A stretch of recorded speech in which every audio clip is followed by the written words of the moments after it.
Welcome to the fight of your life. Are you willing to die to shine? Nobody is taking us down. We are here for the crown of sound.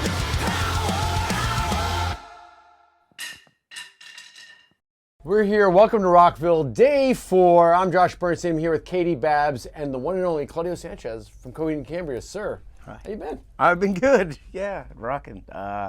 Just on tour right now, and now we're in the festival stretch of the run. So yeah, I'm good. There's a lot of festivals, a lot. Right. At Welcome to Rockville, Louder Than Life, Aftershock, Blue Ridge Rock Festival. Probably a few that I'm missing, but hopefully Right. I got the gist of everything. If they do 10 right festivals, there. they get a free festival. Oh yeah, it's like a Oh, punch you ticket. get a punch Nice. ticket. A punch ticket. You get a free sandwich. And you don't get paid. It will be great. But I had a question about your set list for all these festivals.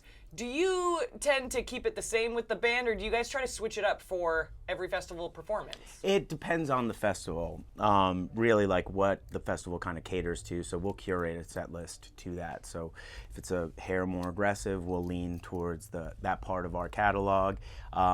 If not, we'll find some alternatives. I mean, we've done so many festivals in our life. We were just talking about we did Warren Haynes' Mountain Jam years ago, so we would cater the set list more towards that audience. Coheed's an interesting animal in that respect, because we do sort of, I feel like we traverse a lot of the sort of rock genre and can kind of, in a chameleon sort of way, fit into all of these sort of strange. Okay, with that being said, have you guys ever, like, an hour before doing a festival set been like, no guys, like, we should be adding this one into, like, the crowd's crazy out there, we should add this one in, or... Possibly, yeah. I mean, I can't recall any moment in particular, but like, but I'm sure that we have, like Rockville, this one we've curated a set list for this, and then the one we follow next one is Incubus, but after that, there are some selections we've now swapped in and out for those. So, yeah. That's so cool. One of the things I love about Coheed and Cambria and your band is your fans. They're so dedicated and loyal, and you guys even do your own cruise ship now. Right. Yeah. Every year. What's it like being on the high seas with all these Coheed fans? At first I was the most apprehensive in the band to do it. It wasn't something that I felt comfortable doing, and then we actually did it, and I had so much fun. Just hanging out with people that like, the same things I do, basically. I love doing Coheed and Cambria. I love doing the comic book adaptations of the records, as well as the stuff that doesn't exist within the universe of Coheed.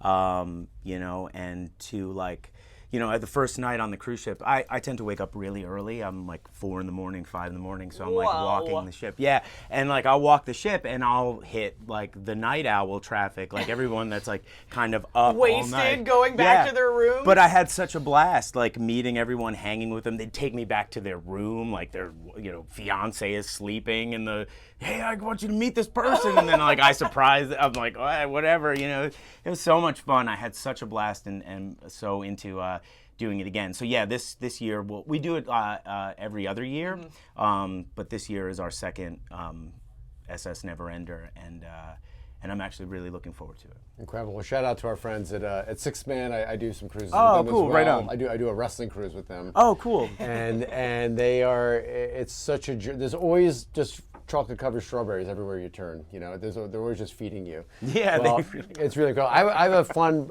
personal story. I met Claudia originally not through music, but through comics at Comic-Con San Diego many years ago. And I first started dating my now wife, and I took her to her concert, and advertised the next week was Heaven and Hell with Coheed and Cambria opening. And she's like, oh my God, Coheed and Cambria is playing. Who's Heaven and Hell? I went, it's Ryan James Dio. She goes, who's Dio? I went, I'm going to impress this girl. I'm going to take her to the concert. And for the next, I think like 3 of our first 5 dates were Coheed concerts, because I was like, I could get tickets through work. I'm going to impress her. I saw you at Music Hall in Williamsburg, all around the Lower East Side. And it's no big deal. no big deal. And long story short, I am now married 12 years, and I have 2 beautiful daughters. All thanks to Coheed and Cambria. Oh my God, Right those, on. those girls. thank you for playing those shows and putting me on the guest list. It really helped me out. What you don't know is one of them were conceived at a concert. Yeah, of yours. that I can't confirm. And my 2 daughters' names are Coheed and Cambria. No. Could you imagine? Wouldn't be the first. Oh my God. Yeah, right? That could be a common thing. Wait, that would be wild. Well, I'm glad you brought up, like you said, like, you know, what I love about you also is I'm a fellow comic book music, and I live at the intersection of those two worlds. And you've done so many comics over the years. We have them all encased in Mylar in our basement. Are you still going to be putting out more stuff going forward? Absolutely. Yeah. So we just finished a 6-issue arc called My Brother's Blood Machine, which doesn't live within the mythology of of Coheed and Cambria, though the line is taken from a Coheed song. But it's a horror story. It's a 6-issue miniseries about 2 brothers, the Bleem brothers, who are basically sacrificing souls to God in hopes that maybe they'll get some normalcy, because their mother was a little abusive to them and they were abandoned. It's a whole to do, but we do it. And right now we're actually in the 2nd issue of the No World for Tomorrow arc, which lives within the Amory Wars. So that's going to be a 12-issue maxi series. So we're hoping that'll actually come out next year. But yeah, comics is, comics and music, that's my life. And, I can't see myself doing anything else. So yeah, I love it. Yeah, feels Maybe definitely one day more. there will be a Coheed and Cambria comic book store. There's enough. He's on. He's on the path. You never know. Right. I think it's so cool going into comic book stores like in today's age, because they try to keep them as authentic as possible and not change anything there. They're the exact bedfellows of independent record shops. I Right. think They are. it's that Absolutely. same. And for me, I'm sure you growing up, that's where you saw the poster on the wall of a rock band, or I saw the sticker on a skateboard, or I saw something on the comic rack and was taken to another place. Yeah. Yeah, I mean, what's so interesting as I think about it now, like, doing this now over 20 years, when I first started Coheed with the comics, 2001, 2002, the idea sort of gestated. Actually, it gestated in 1998 when I took a trip to Paris. But back then, being a band with a comic book, it felt like not as respected, because comics at the time felt like, that's like That's for kids. That's for kids, absolutely. Yeah. That was like sort of the thing. And then with the success of Marvel and it becoming so like embraced by just the general populace, it's like I see like our sales in terms of the comics and the interest in the comics have just grown over the time. It feels like it never like wanes. Yeah. So it's really interesting, because at one point it felt like the curse, but now it feels like it's definitely the thing that helps us stand apart. I mean, the band is one thing, but like being a band with a mythology that runs throughout all of the records, I mean, I don't think anyone's ever done that.